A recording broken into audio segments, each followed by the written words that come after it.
लग्नाची ठरविलंय रडू नको माझ्या नेत्रातून वाहणारे अश्रू एक नसवी नाहीये.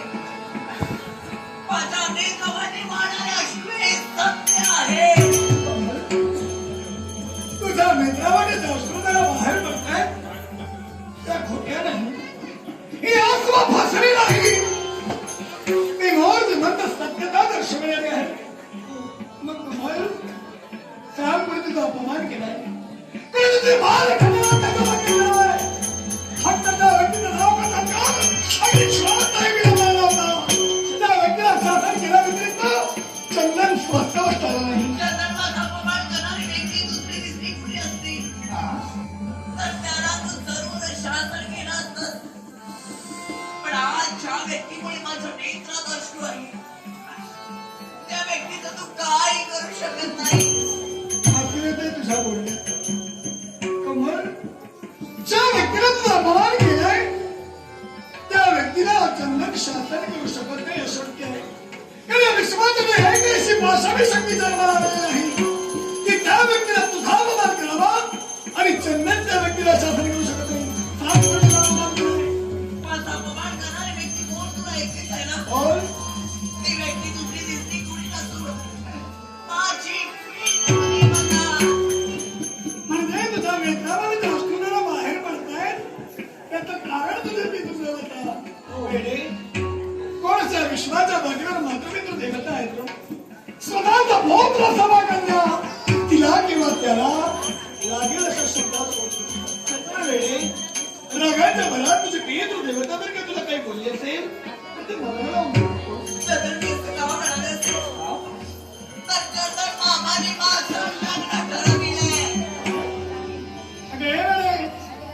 आलं माझ्या लक्षात तुझ्या पितृ देवतेनं तुझा माझा विवाह योजना तुझ्या माझ्या प्रेमाची देवता केव्हा वगैरे शतकाणी झाली ती तुझ्या पितृ देवतेला समजल्यानंतर आपला विवाह योजना आणि भविष्यात पितृ देवतेपासून तुला अलिप्त राहावं लागेल म्हणून तुला करता दुःख चंदन तुला शाब्दिक वचन देतोय. चंदन स्वतःच्या अंतरापेक्षाही जास्त तुझ्यावर प्रेम आहे. चंदन तो विचार तू लगेच तोच विचार मी देखील केला होता पण प्रत्यक्षात मात्र वेगळाच घडलाय. आपण तो विचार करतो त्याच्याही पलीकडे जाऊन ते आपल्या आयुष्यात घडलंय. माझ्या बाबांनी माझं लग्न तुला ठरविलं असेल तरी प्रगतीचे माझ्याकडे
शब्द बाबांच्या मुखातून बाहेर पडले.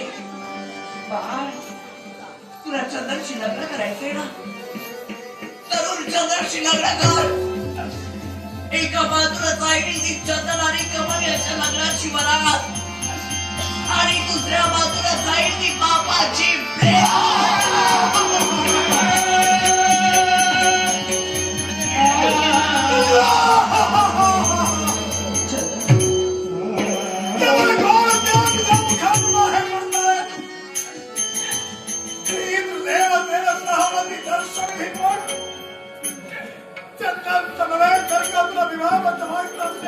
खुशाल हो एका बाजूला जाईल ती चंदन आणि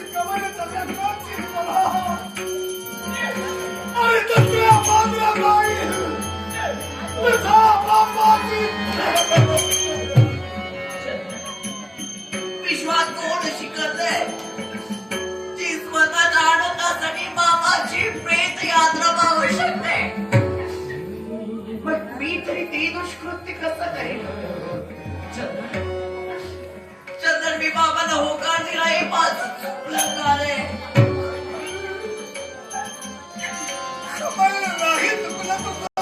नाही चुकलं तुझा जन्मदात्या फिरतुना हाताचा चुकलाय त्या हातभागी चंदनचा अति उच्च राजघराण्यात तुझा जन्म झाला सर्वसामान्य सरदार घराण्यात हा हातभागी चंदन जन्माला आम्ही सरदार तुमच्या पायाचे पायी घालतो तुम्ही टाकलेल्या भाकरीच्या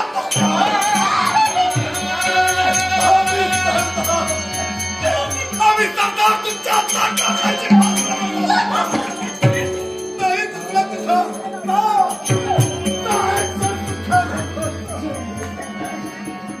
चंदन क्षमा कर या कमलला.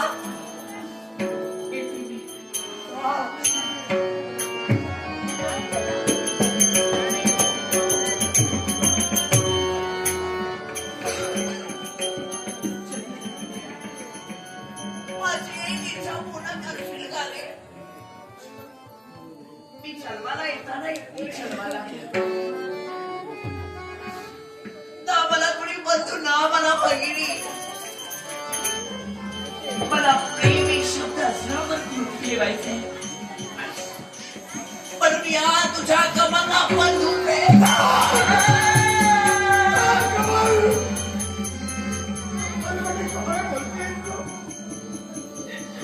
गेली अनेक वर्षावर एकमेकाला मिसकीन प्रणय प्रेम करत आलो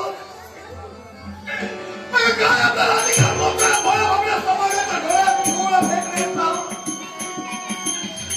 प्रेम हे शब्द तुला हजरावर करून ठेवायचा आहे हो म्हणून या चंदन कदा तू काय मागतेस नाही तुझ्या इच्छेची परिपूर्णता तर या तुझ्या मला तू बंधू प्रेम नाही देणार ना? नको दिवस नाही जबरदस्ती करणार मी तुझ्यावर पण तू जर का मला बंधू प्रेम देत नसशील तर ही कमल पुन्हा शरीरात दरबार देखील जाणार नाही तर स्वतःच्या जीवनात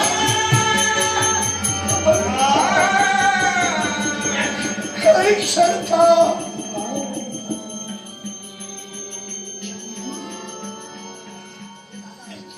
कमळीच्या मुखामध्ये शब्द बाहेर पडत आहे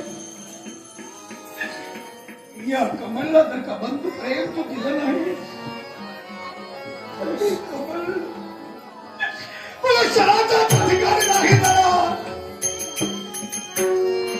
सत्वनिष्ठ आणि तत्वनिष्ठ असणारे राज करते राधेश्वर तिकडं मुहूर्त वेळ कळतेच लक्षात येतात क्षणी स्वतःचा जीवाचा मला वाईट केल्याशिवाय राहणार नाही शांतीपूरची तमाम जनता एका सक्षम न्यायनिष्ठ राजकर्त्याला मुखेल आणि आता सर्वस्वाला जबाबदार कोण असेल तर हा दुर्दैवी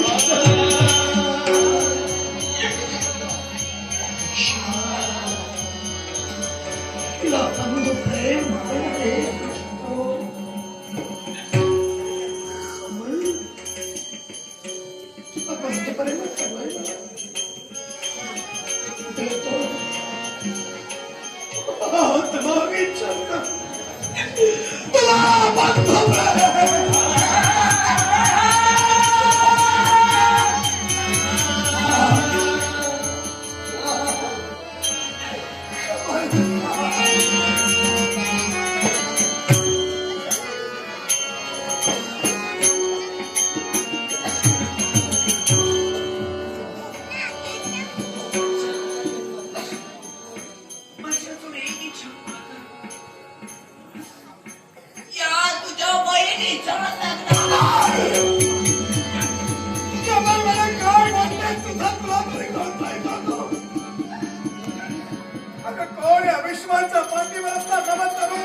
भावी जीवनाची सुखा स्वप्न त्याला स्वतःच्या वयाची काळजी तीच स्वतःची प्रयत्नी दुसऱ्या समोर लग्न बहुला उभी असताना पाहू शकणारा अवयवाक नाही तुझ्या इच्छेची परिपूर्ण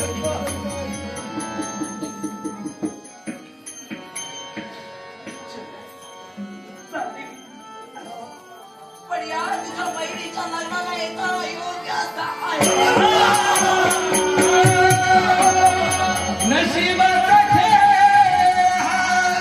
कसा चाले रे नशिबाचा खेळ नशिबाचा खेळ कसा चाले रे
प्रेम प्रणय प्रेमाचे धागे धरले चंदनचा त्याग केला आणि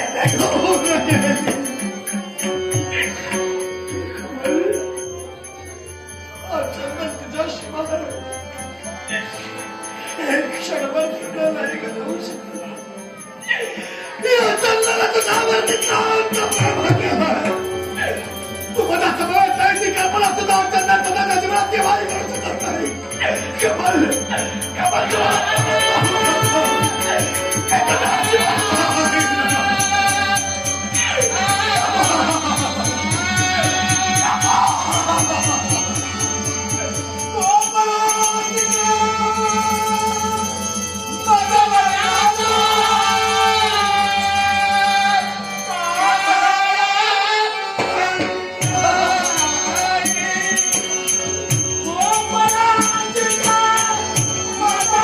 Oh,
Come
on!